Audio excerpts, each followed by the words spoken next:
میں پاکستان سے آیا ہوں، میں دیکھتا ہوں کہ گاؤں کے گاؤں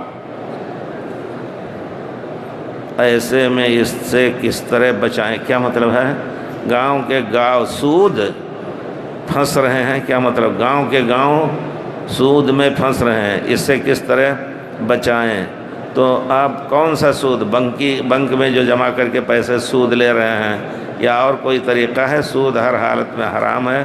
مسلمانوں کو سوچنا چاہیے، اللہ تعالیٰ نے فرمایا ہے کہ اگر وہ باز نہیں آ رہے ہیں تو اللہ سے جنگ کے لیے تیار ہو جائیں۔ بات آسان نہیں ہے، اس وجہ سے بہرحال مسلمانوں کو کوئی ایسا انتظام کرنا چاہیے کہ لوگوں کے پیسے بھی بڑھیں اور شرعی طور پر اس میں کام کیا جائے۔ ہم نے خود اقتصاد، باقاعدہ ایک مصری تھے، ہم لوگوں کو پڑھاتے تھے دراسات علیہ میں، اس وقت اقتصاد کا بہت ہی اچھا پروگرام پڑھا ہے الحمدللہ۔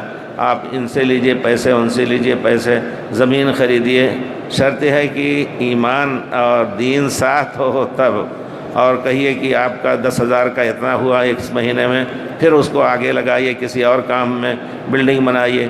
نہیں تو حج کے درمیان بکرے بک رہے ہیں، ان کو لے کر کے اس میں کچھ لگا دیا، کچھ اس طرح کا۔